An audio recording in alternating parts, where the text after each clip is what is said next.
അങ്ങനെ ഉണ്ടാവും. കറാമത്തിന് അതിന് ഒരു മുഖമല്ല, വിവിധ മുഖങ്ങളാണുള്ളത്. വിവിധ മുഖങ്ങളാണുള്ളത്. പക്ഷെ കറാമത്ത് അത് മരണാനന്തരവും ചിലരുടേത് ഫലിക്കും, കണ്ടെന്നിരിക്കും. കറാമത്ത് അത് മരണാനന്തരവും ചിലരുടേത് ഫലിക്കും, കണ്ടെന്നിരിക്കും. അപ്പൊ മുഅ്ജിസത്തും കറാമത്തും മരണശേഷം ഉണ്ടാകുമെന്ന് പറയുന്നത് ഇമാമിങ്ങളുടെ തഅരീഫിന് തന്നെ എതിരാണ് എന്ന് ഹാരിസ് മദനി മനസ്സിലാക്കണം. ഔലിയാക്കളെ ആദരിച്ചുകൊണ്ട്, നല്ലവരായ ആളുകൾ ആദരിച്ചുകൊണ്ട് ചിലപ്പോൾ അല്ലാഹു സുബ്ഹാനഹു വ തആല അവരുടെ മരണശേഷവും ചില അത്ഭുതങ്ങൾ കാണിക്കും, ചില സഹായങ്ങൾ അവർക്ക് നൽകും. ഇമാമിങ്ങളുടെ ഡെഫിനിഷൻ എതിരാണ്. പിന്നെയല്ലേ അത് ഇഖ്തിയാരിയായി സംഭവിക്കുമോ ഇല്ലെന്നൊക്കെയുള്ള ചർച്ച അതല്ലേ പിന്നെയാണല്ലോ വരുന്നത്. അപ്പൊ അത് അവരുടെ കാലശേഷം അതോടുകൂടെ അത് അവസാനിക്കുകയാണ്. എല്ലാ കറാമത്തുണ്ട്, മുഴുജത്തുണ്ട്, അത് മരണശേഷം മുറിയുകയില്ല. ആർക്കാ തർക്കമുള്ളത്? അപ്പൊ അത് അവരുടെ കാലശേഷം അതോടുകൂടെ അത് അവസാനിക്കുകയാണ്.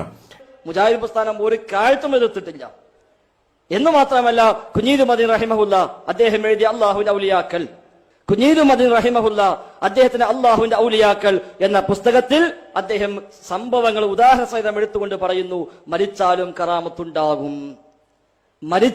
കറാമത്തുണ്ടാകും. കുഞ്ഞീദ് മദനിയുടെ അല്ലാഹുവിന്റെ ഔലിയാക്കൾ എന്ന പുസ്തകത്തിൽ അദ്ദേഹം സംഭവങ്ങൾ തെളിവായി ഉദ്ധരിച്ചുകൊണ്ട് സ്ഥാപിക്കുന്നു, മരണശേഷം കറാമത്തുണ്ടാകും. അപ്പൊ അതൊന്നുമല്ല തർക്കം, അവിടെ ഒന്നുമല്ല തർക്കം. സംഭവിക്കുന്നതിന് എപ്പോഴാണ്? ഫീ സമിനി തക്ലീഫ്, ദാറു തക്ലീഫിലാണ്, ജീവിച്ചിരിക്കുന്ന കാലഘട്ടത്തിലാണ്. സമുദായങ്ങളെ കുറിച്ച് സൂറത്തുൽ കഹ്ഫിലും മറ്റും ഉദ്ധരിക്കപ്പെട്ടതുപോലെ എന്ന് ഇബ്നു തൈമിയ്യ പറയണത് അഹ്ലു സുന്നത്ത് വൽ ജമാഅ വിശ്വസിക്കുന്ന കാര്യങ്ങളിൽപ്പെട്ടതാണ്, അതിന്റെ അടിസ്ഥാനങ്ങളിൽപ്പെട്ടതാണ്. കറാമത്ത് അത് മരണാനന്തരവും ചിലരുടേത് ഫലിക്കും, കണ്ടെന്നിരിക്കും. അതില് ഇപ്പോ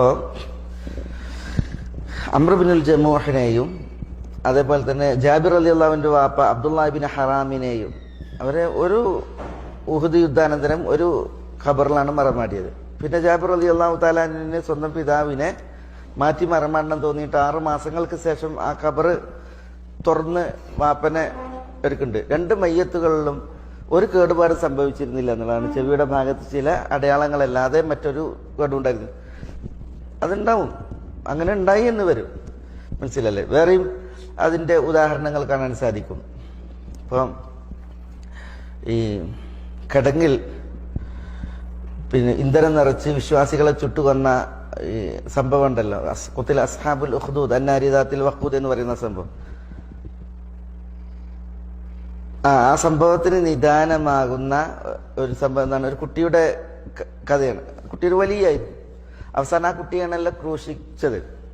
ആ കുട്ടിയെ രാജാവ് കൊല്ലം എന്ന് ശഠിച്ചപ്പോൾ കുട്ടി പറയാണ്, രാജാവിന് എന്നെ കൊല്ലണം എന്നുണ്ടെങ്കിൽ എൻ്റെ ആവനാഴിയിൽ നിന്നൊരു അമ്പെടുത്ത് എന്നെ എല്ലാവരും കാണുന്ന രീതിയിൽ പ്രതിഷ്ഠിച്ച് എൻ്റെ ഇവിടെ ആ അമ്പ് ബിസ്മില്ലാ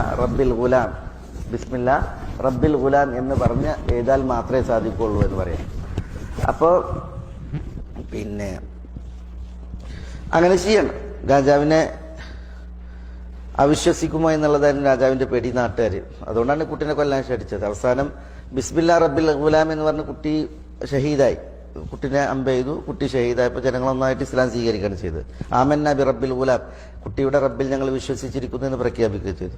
ശരി, ആ കുട്ടിയുടെ ചരിത്രം പറയുമ്പോൾ പിൽക്കാലത്ത് പിന്നെ അതിന്റെ ഭൗതിക ശരീരം കേടാവാതെ കാണപ്പെട്ടു എന്നുള്ളതാണ്. അത് ഇമാം മുസ്ലിം നിവേദനം ചെയ്യുന്ന ഹദീസിൽ വായിക്കാൻ സാധിക്കും. അങ്ങനെ ഉണ്ടാവും. കറാമത്തിന് അതിന് ഒരു മുഖമല്ല, വിവിധ മുഖങ്ങളാണുള്ളത്. വിവിധ മുഖങ്ങളാണുള്ളത്. പക്ഷെ കറാമത്ത് അത് മരണാനന്തരവും ചിലരുടേത് ഫലിക്കും, കണ്ടെന്നിരിക്കും.